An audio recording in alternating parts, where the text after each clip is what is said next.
Allah telah berfirman dalam Al-Quran surat Al-Maidah ayat 3. Bismillahirrahmanirrahim. Al-yawma akmaltu lakum di'inakum wa atmamtu alaikum ni'mati wa raditu lakumul islam di'ina. Dengan nama Allah yang Maha Pengasih, lagi Maha Penyayang. Pada hari ini aku telah menyempurnakan agamamu, dan telah aku sempurnakan pula nikmatku untukmu, dan aku telah rela Islam sebagai agamamu. Diriwayatkan bahwa ayat tersebut diturunkan sesudah waktu Asyar pada hari Jumat di Padang Arafat pada musim Haji Wada', Haji Penghabisan, sedang Nabi SAW pada waktu itu berada di Arafah dan di atas onta. Sesudah saat itu tidak ada ayat yang turun sehubungan dengan fardu atau kewajiban. Ketika ayat tersebut turun, Nabi Muhammad tidak kuat menerimanya, mengingat isi dan makna yang dikandung oleh ayat itu, maka beliau bersandar pada ontanya dan ontanya pun kemudian duduk. Maka turunlah malaikat Jibril dan berkata, "Hai Muhammad, sungguh pada hari ini telah sempurna urusan agamamu, terputuslah apa yang diperintahkan oleh Allah, dan demikian juga apa yang dilarang olehnya. Maka kumpulkanlah para sahabatmu dan beritahukan kepada mereka bahwa saya tidak akan turun lagi kepadamu sesudah hari ini." Nabi SAW terus kembali dari kota Makkah dan datang ke kota Madinah, kemudian mengumpulkan para sahabatnya dan membaca ayat tersebut, serta memberitahukan kepada mereka apa-apa yang telah dikatakan oleh malaikat Jibril alaihissalam. Maka para sahabatnya sama gembira sambil mengatakan, "Agama kita telah sempurna, kecuali Abu Bakar radhiyallahu anhu yang merasakan susah dan terus pulang menutup pintu serta menangis di siang hari maupun di malam hari." Hal itu didengar oleh para sahabat yang lain dan mereka berkumpul dan datang ke rumah Abu Bakar dan bertanya, "Hai Abu Bakar, mengapa engkau menangis di saat riang dan gembira? Karena Allah Ta'ala telah menyempurnakan agama kita?" Abu Bakar menjawab, "Hai para temanku, kamu sekalian tidak tahu musibah yang menimpa kamu.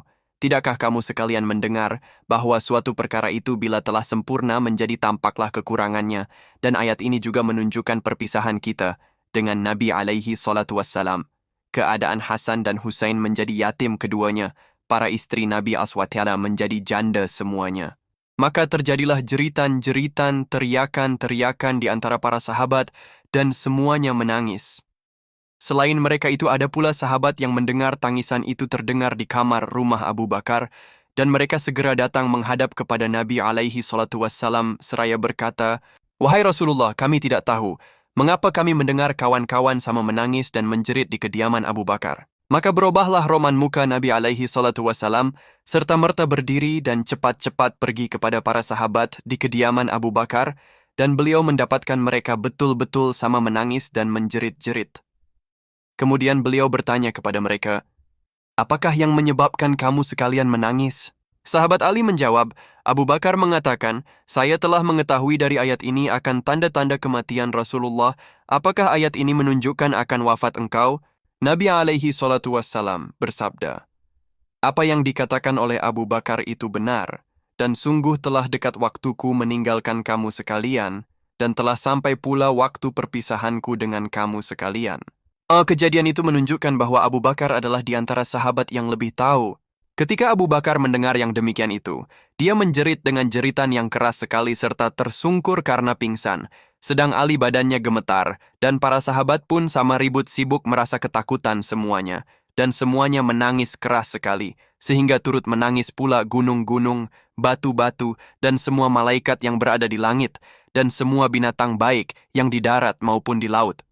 Kemudian Nabi SAW menjabat tangan para sahabat satu persatu dan meninggalkan mereka sambil menangis dan telah berwasiat pula kepada mereka.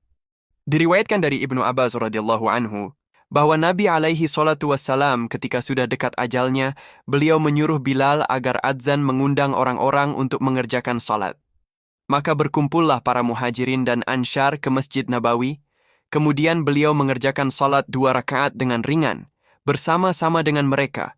Lalu beliau naik mimbar membaca Alhamdulillah, memuji kepada Allah dan berkhutbah berpidato dengan kalimat-kalimat yang tepat sehingga hati menjadi gentar dan mata pun menangis dan beliau bersabda, "Ya ma'asyiral muslimina, إني كنت لكم نبيا وناشها وداعيا إلى الله بإذنه وكنت لكم كالآخ المشفيق ولب الرحيم من كانت له عندي مزلمة فليقوم وليقتش مني قبل القشاش في القيامة.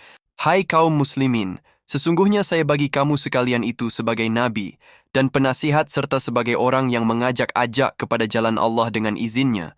Dan adalah saya bagimu itu seperti saudara kandung yang kasih sayang dan seperti ayah yang belas kasih. Barang siapa yang mempunyai hak yang bisa dituntut, hendaklah berdiri dan membalas kepada saya sebelum saya dituntut balas di hari kiamat. Tidak seorang pun yang berdiri sehingga beliau bersabda kedua kali dan ketiga kali. Maka berdirilah seorang laki-laki bernama Ukasyah bin Muhshan di hadapan Nabi alaihi salatu wassalam. Dia berkata, "Demi ayahku dan ibuku ya Rasulullah, seandainya engkau tidak mengumumkan kepada kita berkali-kali, tentu saya tidak mengemukakan hal ini. Sungguh saya pernah bersama dengan engkau di dalam perang Badar, sedang onta saya mengikuti onta milik engkau, maka saya turun dari onta dan mendekati engkau agar saya bisa menyentuh engkau. Tiba-tiba engkau telah mengangkat tongkat, dan engkau pukulkan onta agar berjalan cepat. Dan engkau pukul juga tulang rusuk saya.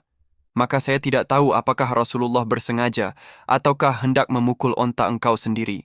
Rasulullah SAW bersabda, "Hai Ukasyah, Rasulullah dijauhkan bersengaja memukul engkau."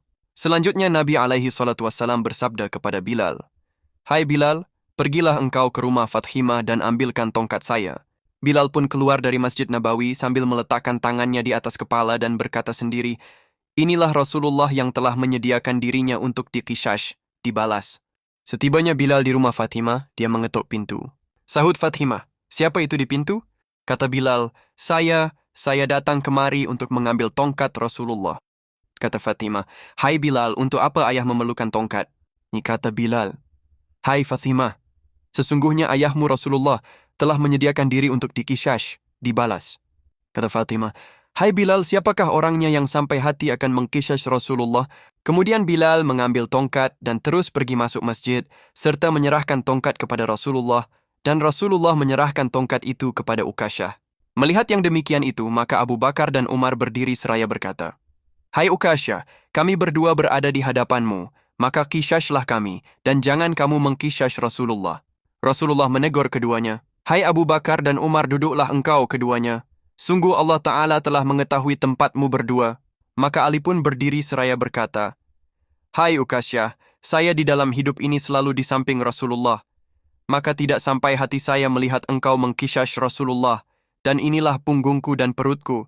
Qishashlah dengan tanganmu dan jilidlah, pukullah saya dengan tanganmu." Sabda Rasulullah, "Hai Ali, duduklah. Sungguh Allah telah mengetahui tempatmu dan niatmu." Hasan dan Husain berdiri seraya berkata keduanya, "Hai Ukasyah, tidaklah engkau tahu bahwa kami berdua adalah cucu Rasulullah, maka apabila engkau mengqishos kami, maka sama saja engkau mengqishos Rasulullah." Kata Rasulullah alaihi salatu wassalam, "Hai buah hatiku, duduklah kamu keduanya." Kemudian Rasulullah bersabda kepada Ukasyah, "Pukullah jika engkau hendak memukul." Kata Ukasyah, "Wahai Rasulullah, engkau telah mukul saya sedang saya tiada berpakaian, tidak berbaju." Maka Rasulullah membuka pakaiannya, bajunya, sehingga para muslimin sama menjerit sambil menangis. Tatkala Ukasyah melihat badan Rasulullah yang putih itu, dia menubruk, memegangnya dan menciumi punggungnya seraya berkata, "Saya tebus engkau dengan jiwaku, hai Rasulullah, siapakah orang yang sampai hati mengqishash engkau? Sungguh saya melakukan yang demikian itu dengan harapan agar supaya badan saya bersentuhan dengan badan engkau yang dimuliakan, dan Tuhanku Allah menjaga saya dari neraka dengan sebab kehormatanmu." Nabi alaihi salatu wassalam bersabda, "Ketahuilah, barang siapa ingin melihat ahli sorga, hendaklah dia melihat orang ini."